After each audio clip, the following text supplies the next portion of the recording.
Esi sveicināts manā podkāstā, kurš saucas No algas uz biznesu. Mans vārds ir Uve Segliņa, un šis podkāsts ir domāts cilvēkiem, kas vēlas pāriet no algas uz savu biznesu. 90. gados es Latvijā piedzīvoju lielu visatļautību biznesā, bet šobrīd es baudu mūsdienu iespējas biznesā. Es esmu palīdzējis ļoti daudziem uzņēmumiem pārvarēt savus šķēršļus. Šajā podkāstā es aicināšu cilvēkus, biznesa haizivis, kas dalīsies ar saviem stāstiem. Es aicināšu arī grāmatvežus, kas dos praktiskus padomus, kā veikt savu grāmatvedību jūsu uzņēmumā. Es vēlos, lai šie raidījumi nes praktisku labumu jums. Uztveriet to kā rokas grāmatu savam turpmākajam, veiksmīgajam biznesam Latvijā. Es satiekos ar ļoti daudziem cilvēkiem, kas vispār nesaprot, ko viņi grib. Ko viņi grib sasniegt dzīvē, ko viņi grib darīt. Viņi strādā algotu darbu, kas viņiem patiesībā nepatīk. Viņi gaida pensiju, kaut gan viņiem ir palikuši veseli 15 gadi līdz tai.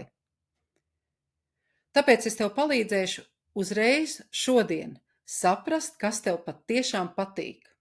Un tev būs jāatbild tikai uz 5 jautājumiem. Jā, un tiešām atbild uz viņiem uzreiz. Pirmais jautājums ir, ko tu skaties ikdienā? Kādas podkāstu pārraides, kādas televīzijas pārraides, kādas filmas? Man, piemēram, ļoti patīk Radislava Gandapasa, Margulāna Seisenbājeva podkāsti. Es ļoti labprāt skatos to, kā viņi veido savus podkāstus, kā viņi runā, kādas tēmas, un tas man ļoti aizrauja. Otrais jautājums. Kam tu velti savu brīvo laiku? Tajā brīdī, kad tu brauc mašīnā, ko tu klausies? Par ko tu domā? Par ko tu fantazē? Es bieži, braucot mašīnā, protams, klausos arī podkāstus, bet es arī fantazēju par to, ko es darīšu nākotnē. Es sapņoju, es vizualizēju, un tas tiešām strādā. Es varu pateikt, ka man 80% no tā, ko es esmu sapņojusi, man ir piepildījies. Trešais jautājums ir, kurā jomā tu pilnveidojies? Uz kuriem kursiem tu labprāt ej pats? Kuros tu aktīvi piedalies? Es varu teikt, ka es burtiski pirms mēneša biju aizgājusi uz metožu karuseli.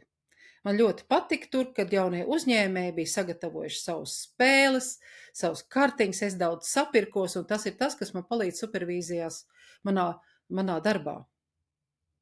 Ceturtais jautājums, par ko tu runā ar citiem? Par ko tu stundām vari runāt, diskutēt, strīdēties, pierādīt? Es varu teikt, ka man ļoti patīk runāt par psiholoģiju, par smadzeņu uzbūvi, par veselīgu dzīvesveidu, par to, kā nenovecot. Un 5. jautājums, ko uzdod sev, par kādiem kursiem tu esi gatavs maksāt pats savu naudu? Iespaidīgi. Es varu pateikt to, ka es ļoti labprāt nopērku open-minded kursus. Man ļoti patīk runas skolas, podkāstu kursi un tā tālāk. Tas ir tas, kurā es attīstos un kurā es redzu jēgu savam biznesam. Es novēlu arī tev atrast savu jēgu, savu vēlmi, bet par to, kā to visu realizēt, es stāstīšu arī nākamajos podkāstos.